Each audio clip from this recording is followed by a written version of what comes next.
And we are streaming. Welcome. Excuse me. Welcome to Collaboration Conversations. I'm your host, Regina Partain Bergman, CEO of Bridgeport Strategy and co-founder of the CEO Holy Grail. And I'm not multitasking very well this morning. Too many little buttons I was pushing. One thing about going live is that it's life, right? It's real, it's raw, it's what happens. And so things aren't always perfect, and that's okay. We can live with that. I am delighted to introduce you this morning to my guest co-host, Miss Blyth Ellsworth. Hello, Blyth. Welcome. Thank you so much for being co-host. Yes, thank you for having me and all my guests. I am so looking forward to meeting everyone. And I'm still clicking buttons on this side, looking for something here that is not showing up. So give me just 1 second. Well, it's gone somewhere. I don't know where it's gone. But there it is. It was hiding at the bottom of my screen. So let me tell you just a teensy bit about Blyth, and then I want her to share her story with us. So she is a client experience designer. I love that. And as she says, think Gordon Ramsay mixed with a Disney Imagineer. I absolutely love that. So Blyth, would you please share a bit about your journey, how you got to this place that you're in now, who you serve, and why that's important to you? Yeah, so I spent about 13 years doing medical software organization and optimization. My job was to make sure that people adopted the software that they purchased. And as part of that, it wasn't just to hand it to you and say, here you go, good luck. I really had to find and massage out all of the kinks and all of the friction points that my different offices were going through. What I realized was I actually had the power to improve the patient experience. And if you've ever been through the United States medical system, it is a terrible experience most of the time. But when I had the power to be able to change that, that was like, wow, wait a second, what am I doing? And then I realized it's that client experience design. It's bringing together several different systems and Hang optimizations. on 1 second. We've got a glitch here. Hang on. I don't know what's causing that. Still frame. No, I'm just kidding. Yeah. I've never experienced this. Okay, let's It looks like it's going. going on, ladies. Got a glitch. I'll definitely be doing some editing. It's a part of being live, right? Yeah, it's part of being live. Sorry. You never know. Going live gives me so much anxiety for reasons Totally. like this. Yeah. I just record it like on my phone and It's then still doing it. Hang post. on. I know why. I know why. Give me a second. I figured it out. Yeah, part of being live. Ah.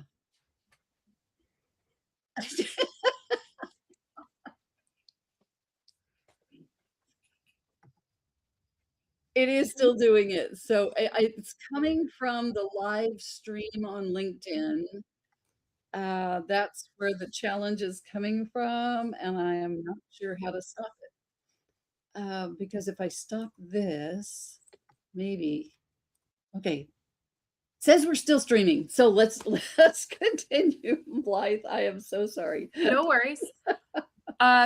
So I can start over if you want. Yes, let's do Okay, that. great. We'll just take all of that other out. So I spent 13 years as a software optimization and organizer. My job was to make sure that the medical staff that purchased my software actually adopted and used it. And instead of just handing it to them and saying, here you go, you do this, I actually had the power to be able to not only improve the way that the staff ran, but the way that the patients went through the office. And so what I actually had discovered in this whole process was that what I was doing was client experience design from the patient's perspective, and from the office's perspective, we were optimizing how they operate and work. And that's what led me into, wait a second, I want to do this for like everybody. And so I opened Quick Silk Solutions to help provide this process to not just medical staff, but to everybody who's available and servicing a client. So that's how I got Awesome. started. I love that. I love that. And so primarily your market now is who? Who's your avatar? Who do you primarily So serve? my niche is actually just in the service provider industry. They Okay. usually have to be high touch with their clients in particular, just like a doctor would be, where you're trying to move them through a system or Right. operation. You want to make sure that you've got referrals, testimonials, and retention of reputation. That's something that I help specialize in and clean up from front end to back end. So it's all systems essentially, but it's organizing them to be more optimal and flow better. I love it. That's awesome. Very good. Thank Thank you, Blythe. Appreciate that. Would you please now introduce our amazing guests that we have today and have them share a bit about their journey, who they serve, and why? Sure. So I'll go with what I see on my screen. So I will start with Emily Kim. I met her through the internet on Threads and then just kind of became addicted to her content.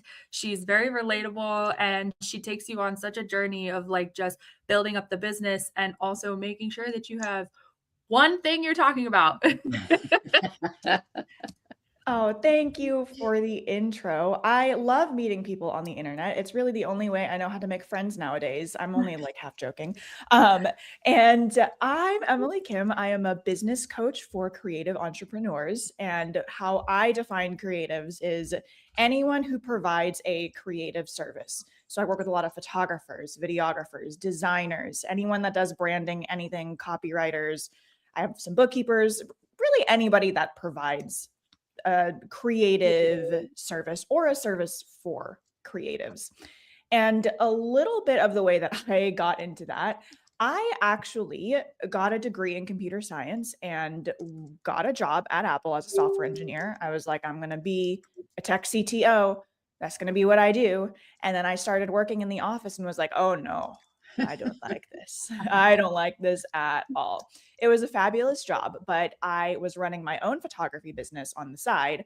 Eventually, all of these kismet things happened, and I decided to take it full time in 2021 and have not looked back since.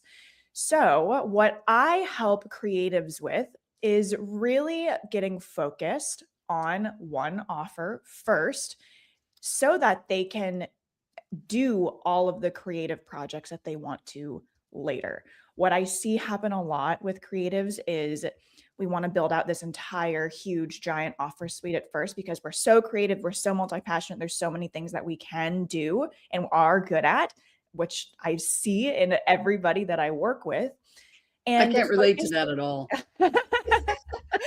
Right? And focusing on the one offer, I call it your full-time offer, to bring you to a full-time income first, and then expanding into all of the other things makes it a lot easier to do what you actually want to do versus the reverse, which is doing all of these tiny little things. And then it's confusing for you. It's confusing for your clients. Everybody's confused. So we eliminate the confusion. We focus on one thing so that you can be the multi-passionate creative that you want to be. Love it. There's a real need for that. Amen. Yeah. And then the next person that I have, I'm going to call Katie Pannell up. I know her as Katie with the good names. I didn't even know she had a last name. So it's lovely to see her here on the panel. She's definitely somebody that I enjoy just watching. Speaking of like a single offer to talk about, she has a couple, but like the one she talks about, she has so many different creative ways that she speaks about it, which is what fascinates me about her content, and the way that I met her is through the internet as well. Yeah, thank you so much for inviting me here. So I'm Katie Pannell. I am a brand and product naming consultant. So I help people come up with names for their offers. My background, I worked as a copywriter for going on a decade. And more times than not, people would struggle with their offer names. So I niched down a couple years ago into just product and brand naming. And I've had the opportunity to name brands and vans and baby products and beauty products and blow dryers and all sorts of things. Cool. And I just love it. I think naming is one of the most overestimated, under-respected. There's so much opportunity to talk about names and the benefits that they have on our products and services and how they can attract people and deter the right people as well. So that's what I do. I love it. And the next one I have is Meredith. Hey Meredith there. and I met because we have large cats. And so I'm going to let Meredith tell her story because I love it. Yeah, so I've built more than one business in my life. I ran a business as a tour guide in New York, and then unfortunately was recruited into and spent 7 years inside a multi-level marketing cult, and eventually had to untangle myself from a lot of really distorted ideas about selling, success, and worth. And then so the turning point came, to Blythe's point, when I adopted a 40 pound rescue cat who unexpectedly went viral, and I started sharing our story online, and that's when doors just opened, media, clients, opportunities, and it showed me very clearly how powerful clear human storytelling actually is. And that experience really reshaped how I think about sales and marketing entirely. And so I work with founders and experts who are already good at what they do and have the receipts to prove it. They've had clients, traction, and that they've made some real wins, but they've outgrown the language that they're using, and I give them language that sells and show them how to sell without the pick me energy. And so we sharpen their message so that their work is legible again, and momentum doesn't quietly stall, and the last client that they signed isn't the last one that they'll ever sign. I love it. All right. And the last person I have is Sachi. And Sachi and I have become very quick best friends. She is both hemispheres of your brain. She's the feels and loving, touching side while also being the systems and get your stuff done side. So I will let Sachi dive into that more. Aw, thanks, Blythe. So I'm Sachi. Thanks for having me here. I was actually an application developer for 16 years in healthcare, but I decided to become a multi-passionate entrepreneur with 2 businesses. One of them was accidental through taking care of myself. Like, it was like a self-care motive. I started really diving into these modalities, somatic experiencing, craniosacral, Reiki, doing sound. I've had sound throughout my life, but it's a different experience doing sound bowls. So I'll talk a little more about that. That's a tangent. But what I found out is that in both businesses, I'm creating more capacity for people by working on their systems. So whether it's the nervous system, creating flow, or their digital marketing and operational systems by creating ease of use, I feel like the nervous system tells the truth. So, if you have this vision and you're saying like, I'm not going to succeed. Yeah, your vision and your implementation of that vision is going to go sideways, right? And so part of my job is to support you in right tracking that. Let's nip that in the bud. And so I do that in 2 different ways. Mind Meld Interactive is focused on the digital side.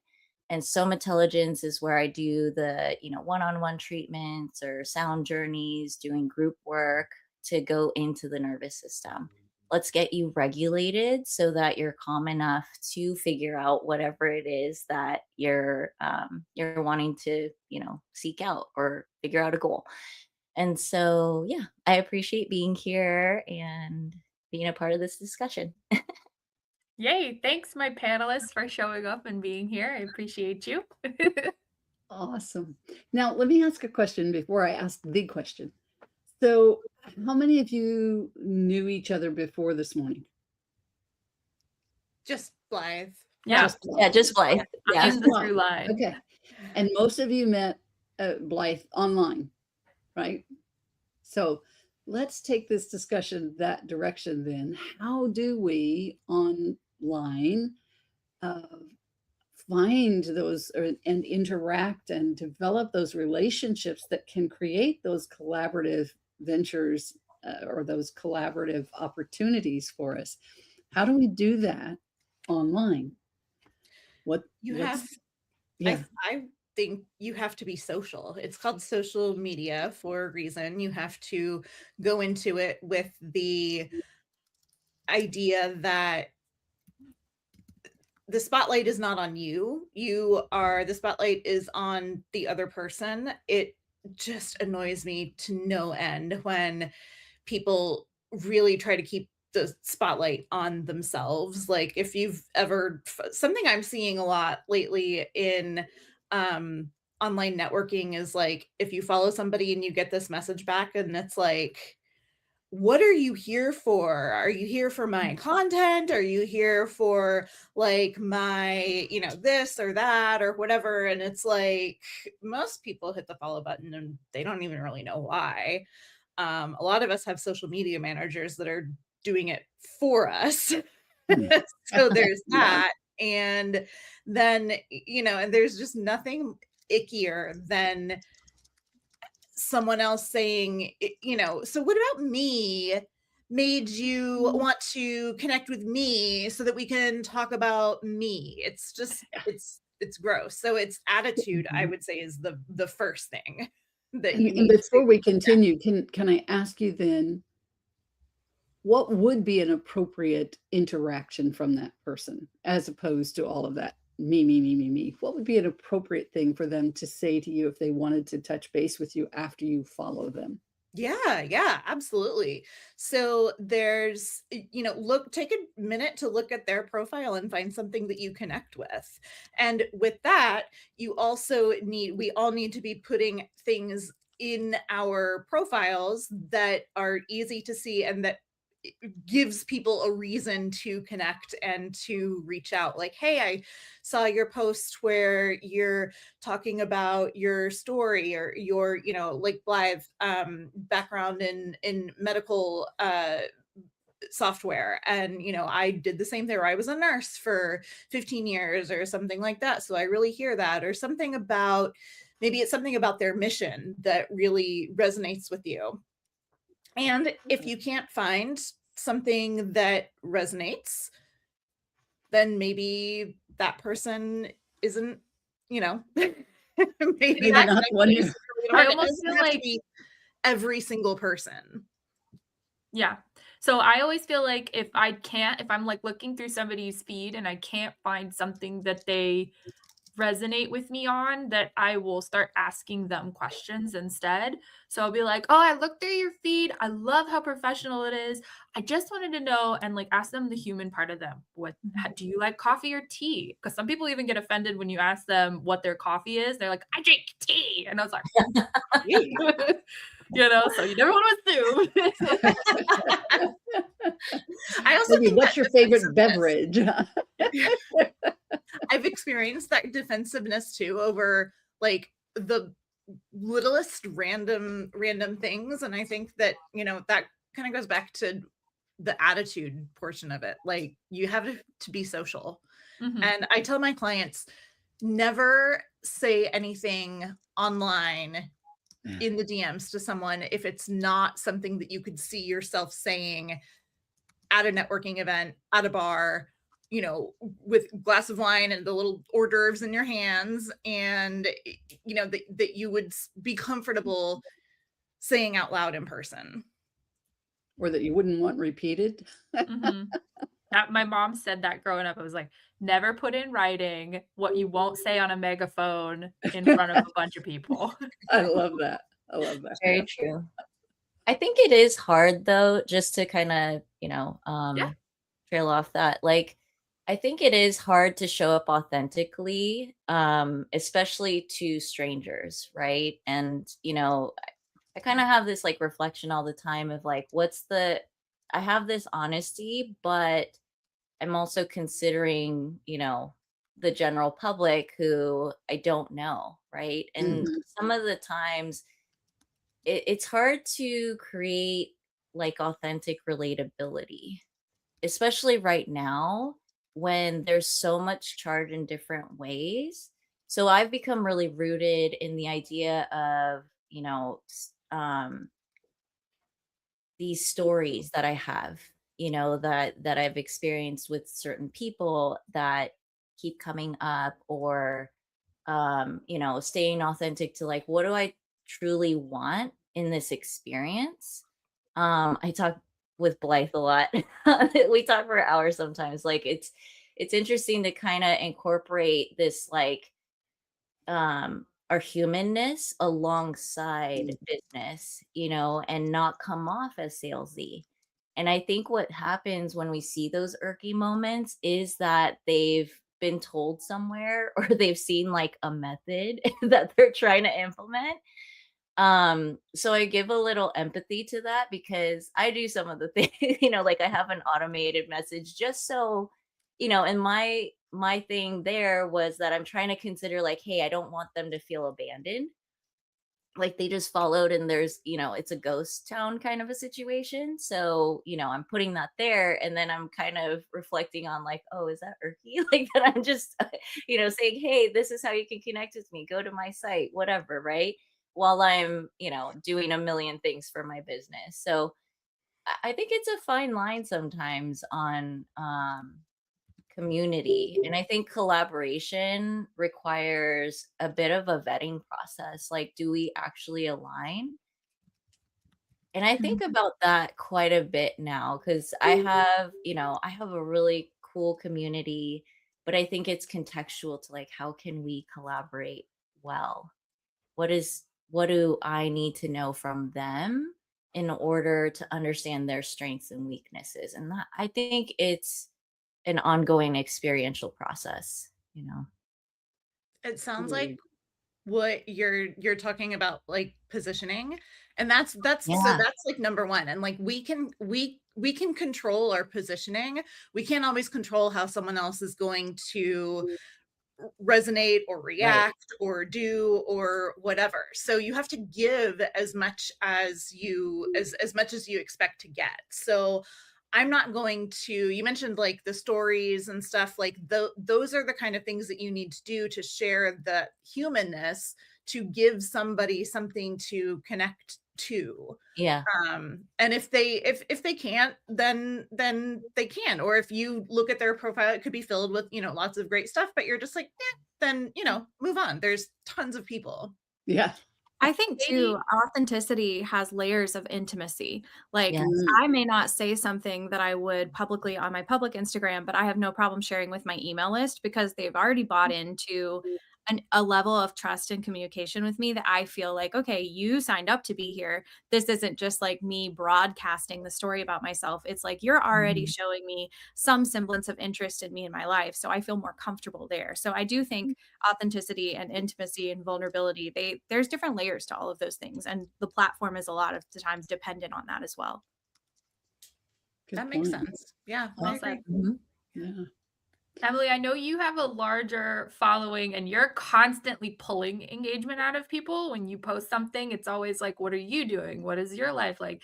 Did you just naturally come up with that, or is that something that you kind of like discovered along the way? Great question. So this year, I've really had like a coming back to myself because as somebody who's really strategy oriented, I can get like lost in the sauce of, oh, have a hook, make sure you're changing the clip every 2 or 3 seconds, have a CTA, all of these strategy oriented things that I've lost the plot a little bit. And I feel in the last couple of years of why am I even on here? And what really brought me back to it was looking at my numbers and seeing, I've been talking about this a lot the last week.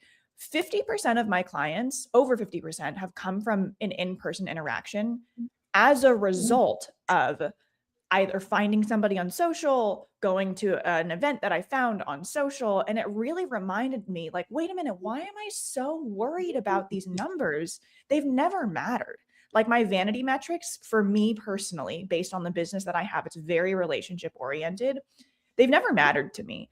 And I remember way back when, like 4 years ago, I was teaching a workshop for photographers and I was telling them, show me your kids, show me your dogs, like whatever you're comfortable with, I want to know, because that's what people reply to. And I haven't been doing that in a really long time. And I just remembered, like, oh, this is what it's like to have fun on social again. And I've started doing that again. And already I've found what I've been looking for, which is what we've been talking about, that interaction. So the second part of that is, how did I discover to ask people? I just want to know. Like, I also have been doing a little bit of a research situation into human design. I'm a generator. So I thrive when people respond to me. So I think it just comes naturally to me to ask people questions, because I'm genuinely curious. Like, I genuinely want to know, what are you doing? What's going on in your life? Because it helps fuel me. And then it helps build the friendships, the relationships that we're all here for anyway. Excellent. Amen. Yeah. It gives very me good. so much relief to hear, Emily, because I've been getting stuck on content. Mhm. Oh, what did you just say? It was so good. Like, I mean, the playfulness online, finding the play, it's really important. I think, so I do host a mastermind locally, and I've been trying to encourage, like, instead of just shooting business cards at each other, like, let's problem solve. Like, let's have insights on something marketing related.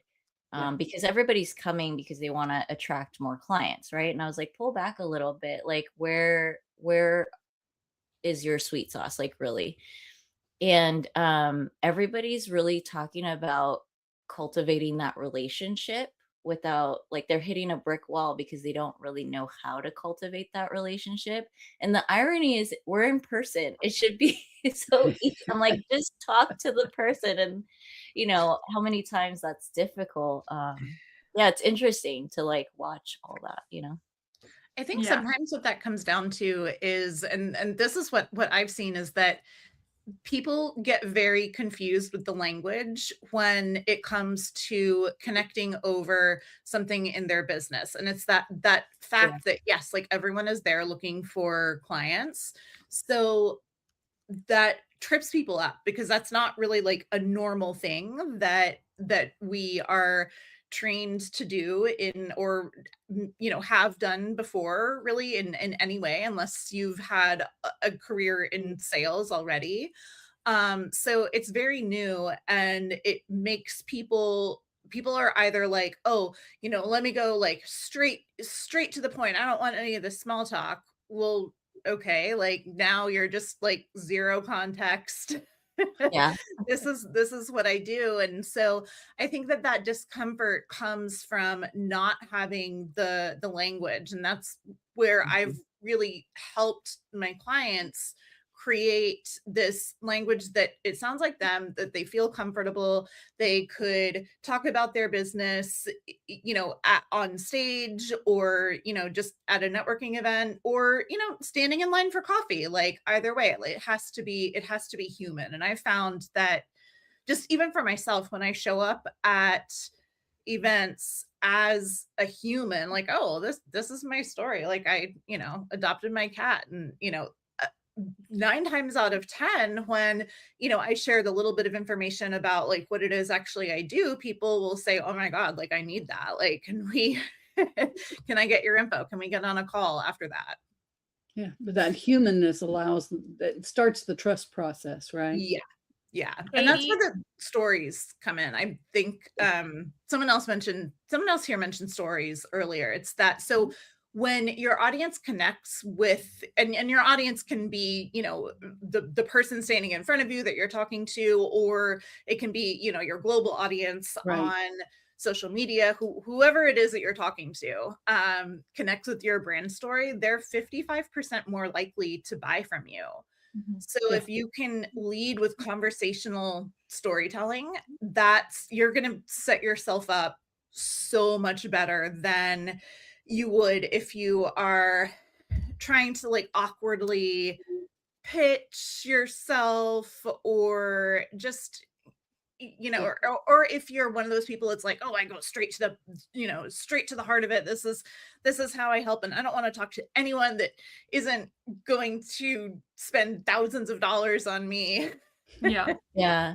Towards the topic of just that being kind of like so authentic and showing a little bit about yourself, Katie has an excellent newsletter. When she sends it out, it like and she like, you're with her as if it's like your best friend just sent you a voice memo. Like, that's how intimate it Thank feels. you. Katie, how do you build that? Because I know that that's not something I get a ton of newsletters from a bunch of people, and it's always like the first 2 sentences are like, "My dog threw up on the carpet, and let me tell you how that offer led to my $5 million Yeah, offer that I right. wouldn't decide." Yeah. And it's Yeah. like, what? But like when I see Yeah. your stuff, like you incorporate it. So well, I'm gonna let you talk. Well, thank you. I love writing my newsletter. I think that's a big part of it. It's you have to enjoy what you're doing, and I do imagine as if I'm talking to a friend. So like I said, I have a background in copywriting, so that obviously helps with the writing. But one of the things that I do, and that I told my copywriting clients that I would still tell someone today, is imagine that you're writing the newsletter to one person, and like I will sometimes read it back out loud to myself and like address it like, okay, hey Blythe, so I got to tell you about this. And it's just like you start in one of the best copywriting / storytelling tips I can give you is to start in the middle of the story. So like go in with the big twist first and then say, okay, let me backtrack. And also the art of mastering a good segue is really important too, because if you have a good segue, then you can very easily get into the actual meat and potatoes of like, why are you telling the story? How is it relevant? How are you going to connect it to your audience? And also, like you said too, just like the honesty and the authenticity, I never am starting an email with the expectation that I'm not going to sell to you. Like I will be selling to you in my emails. There is a point to the email. We're all business owners here. We know the drill. That's why I'm sending it. But I make sure that segue is going to be something that's so seamless that you're like, wait, how did I get here? So yeah, that's just kind of my favorite thing is when you're writing to someone, you just make sure that it's going to sound conversational and pick the best part of the story. Love that. That's awesome. Sachi, I think it was you that said something about alignment and vetting.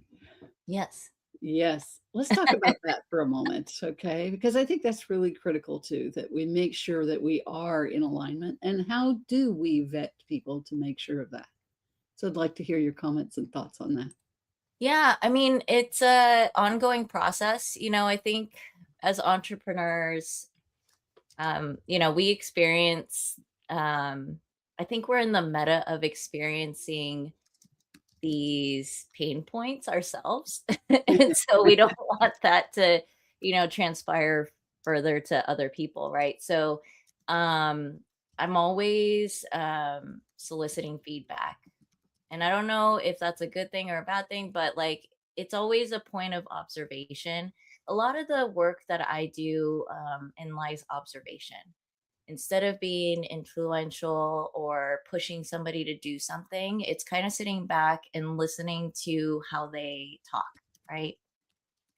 And I'm finding that even then I'm like, oh, I gotta really enhance my vetting process because there is a observer side to this, but there is also a person that's like, I'm of authority, I want to do X, Y, and Z with you and assert that, right? And it's a fine balance. And my signs balance. I'm a manifesting generator, so I'm constantly like doing and checking in. And I think it's the balance of that. Take an action, see if it worked out, and then check in. Does that really resonate with you? And it's hard at first, but I think your nervous system talks a lot. What's good feels good. You'll feel those like warm, fuzzy sensations when that happens. But then also when something's irking, even if you love the person, right? Like you're like, oh my God, this person's so awesome because of this, this, and this. if your system has any kind of resistance, contraction, bracing, it's just not aligned. And it doesn't have to be forever, but it's the truth, right? And so that's been my guiding light, along with people like Blythe, where I'm like, hey, like, can I check this with you? And finding those community people that you actually trust to give you these insights.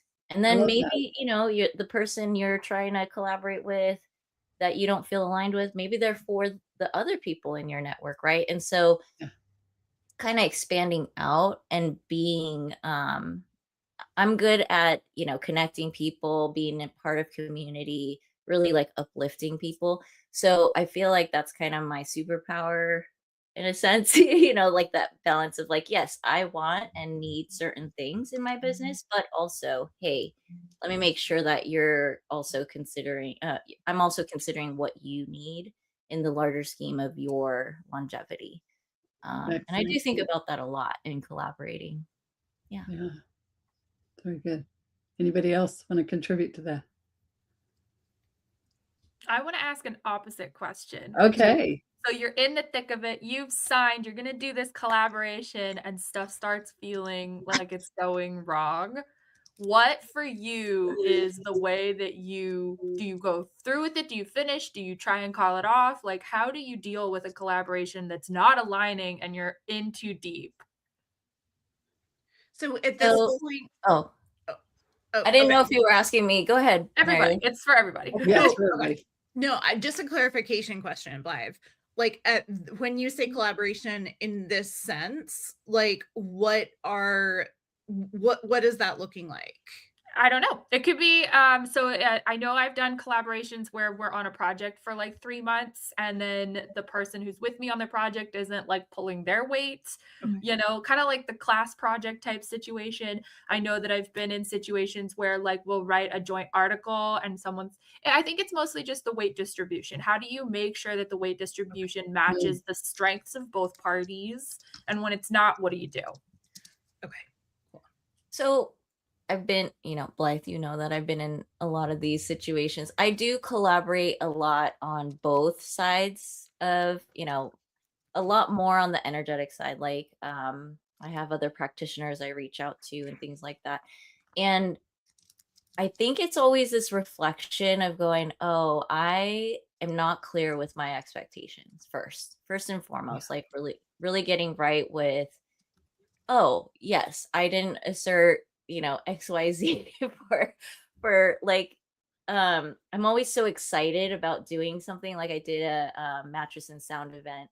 And the ideas are always great, right? Like I'm like, oh my God, like I can do craniosacral on a mattress. And I'm so lit up by the idea. And I totally forget, like, they're not psychic, they don't know my vision. And I think it is setting boundaries by explaining a little bit as much as you feel safe to do. And then, and making sure that you have these containers that are shorter. That's what I've started to do is like, hey, let's trial this out. I think when we try to make guarantees and commitment, it's already scary. I think there's a lot of fear around doing too much of that, especially like in times where there's so much change. Like there's so much change right now. Like AI is one, the political time, the climate time. It's like everything is fastly changing. So to go along with that, going with the flow of things. I forgot to explain that I'm a flow instigator, but I think to go with that flow is there's a need to really slow down and titrate it. Like what's the experience that feels comfortable for me? What can I track?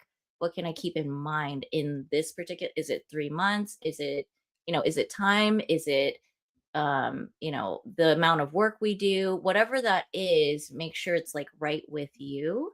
And then honor, like, we all make mistakes. And so it's like, hey, I just, I thought this was going to be great. I don't think it's benefiting either of us right now. Sorry. Yeah. And doing the best that you can. I always do finish whatever we said, which I'm kind of like, is that good or bad? I don't know. But, I think it's finishing what we integral. started and then I believe in integrity when business Yeah. is at hand. And so when you say I'm going to do XYZ, complete XYZ, yes, whatever that is, to the best of your Absolutely. ability. yeah. So that's what I've been doing, but Oh no, I'm just saying in general to the royal you, oh not yeah. you, Sachi. Sachi, get Yeah. in there. Sachi quit slacking off. Yeah. Katie, Emily, did you have any ideas or thoughts on that? I think it really just comes down to, and Blythe, you're probably the expert on this, having a shared collaboration space where you can see the progress of things and make sure things are getting checked off. That way, it doesn't feel like you're micromanaging the other person and you're not being micromanaged, but you can clearly see the division of labor and what needs to get done and what needs to be adjusted. Mm-hmm. Has anybody ever thought about if this is going to be, a really involved collaboration, about actually comparing personality profiles before you dive into it so that you understand the perspective that the other person's coming from a lot more. You understand what drives and motivates them as well as yourself. Anybody ever Absolutely. done I've that? worked with web designers before, where I'd have to double check their availability, what's their best working hours, are they a morning person, are they an evening person? Because if they're Yeah. not clocking until the evening, then I can finish something, during the morning or afternoon and know that Right. it'll be ready for them when they're ready to work. So I do think there's a lot to that as far as comparing personality styles, work styles. Yeah. Even like we talked about human design and astrology Yeah. and all the woo stuff, like whatever they're into, I think as Yeah. much information you have on them is going to help the collaboration. Yeah. And understanding how they communicate. Are they a big thinker? Are they more detail oriented? Are they problem solver? Really understanding more about them and them understanding about you before you go too deep. Meredith? Actually, Yeah, Yeah. Kim? I mean, think Emily. that it also is their lifestyle too, meaning like, and you kind of touched on that a little bit with like the times of day that they work and stuff, but also like, okay, do they have like 2 children under the age of 3, and they're pregnant with a third? And like those are things that you have to consider that they might not even realize, because maybe they are desperate for the work, or maybe they are trying to hold on to a past version of their life that they really miss, and they want to show that they can continue doing it, but it's like you can't. Like we don't all overcommit. have the same 24. We Yeah. don't all have the same 24 hours. Right. And I also think that it's worth asking up front, before anything is signed and before work begins, some uncomfortable questions of, okay, tell me about a time when you messed up, and how did you handle it? And from like, I am always willing to admit when I made a mistake or Yeah. messed up. And I've even had clients ask me that on sales calls, like, so is there a time when like, tell me about your best client experience, and then tell me about like the your worst one. And I'm like, oh, I've got stories on on each end. And if they can't be open about that kind of stuff, or you feel like they're holding back, then that might be a red flag. Yeah, absolutely. Emily, Emily? you were going to say something, Yeah. I think. So I wanted to. yeah. I'm sorry, did I cut you off? Oh, No, you're no, you're fine. It's Zoom room things. Yeah. I have learned that the Enneagram is a really great way to understand not only myself, but how other people communicate. Because you know how sometimes you run into someone and it's a personality type and you're like, oh no, I know I am going to have problems. And it's not about them and it's not about me. It's that it's almost like you're talking past somebody. Yeah. And when I started learning about the Enneagram, which really dives into people's core motivations, their core fears, and really just how they see the world, how they communicate, it really helped me understand how to communicate with certain types of people. Yep. So I tend to, sometimes I'm not very direct, which is something that I'm actively working on.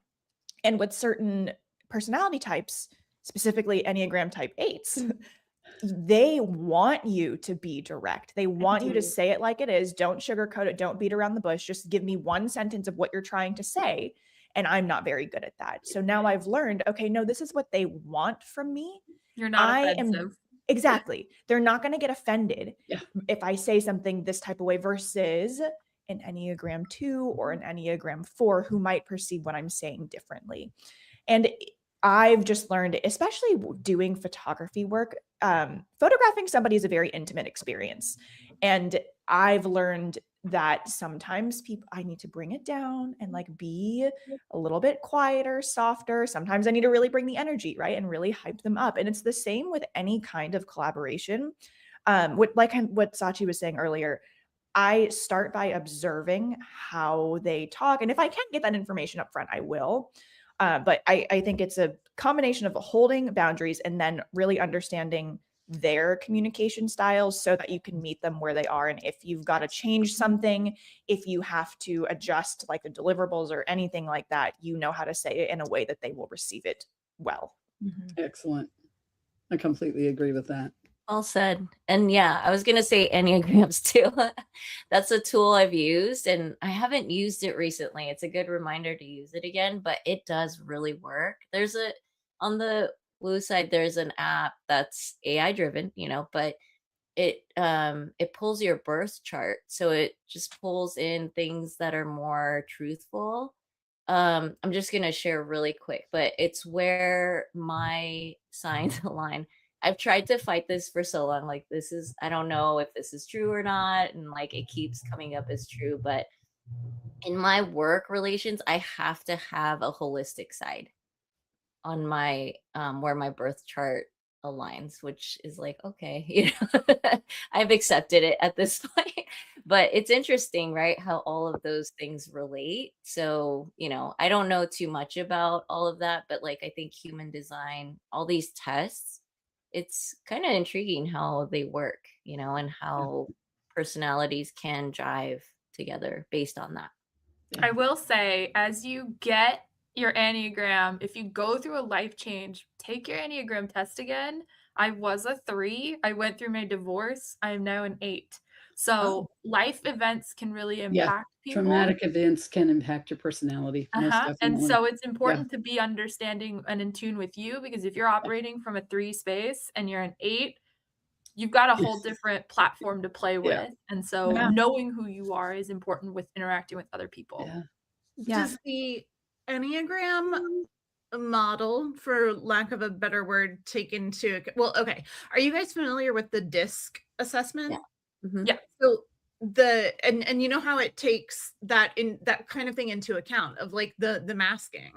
And so like who, like, you are, maybe you're like, I don't know, more introverted, like, the core of who you are when you're at home with your family and you feel, the most comfortable, but then you like mask as a, kind of bubbly center of attention kind of person. So I don't know much about the Enneagram model. Does it also account for how you might be masking as well?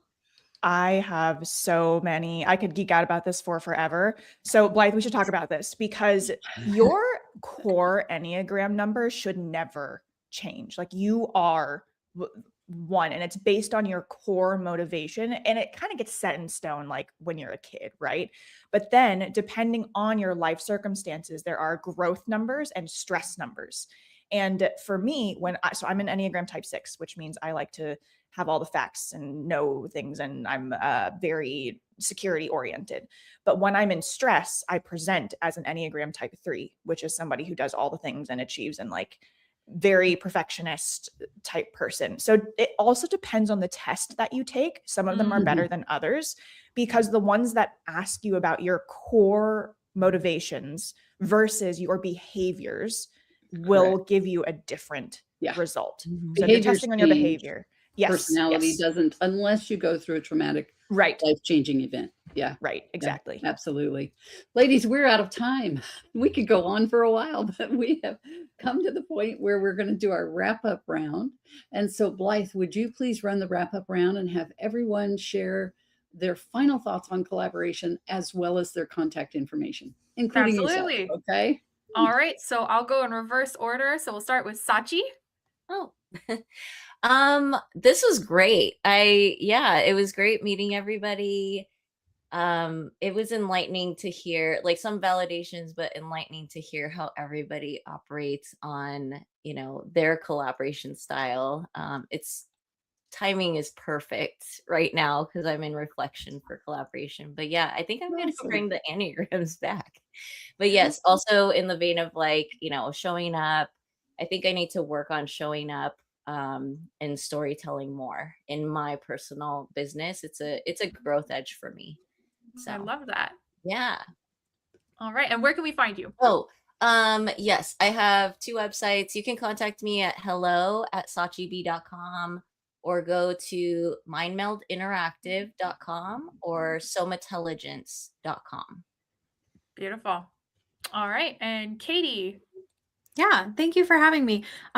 Collaboration is something I can do a lot more of, honestly. I'm not doing a ton of it right now. So I'm excited to just explore more about collaboration and see where it takes me. I can be found on 26andthensome.com. My LinkedIn is just my name, and then 26 and then some on Instagram as well. Beautiful, beautiful. All right. Meredith. Yeah. I am really thankful to be part of this conversation, and this has really like shed light on. I've been part of other collaboration groups and conversations where it was more of a code for like, you hire me, and or we just like go live together, or and it's kind of like, okay, well, neither of that is really like, it's not really helping. And so this has been, and I've always been curious about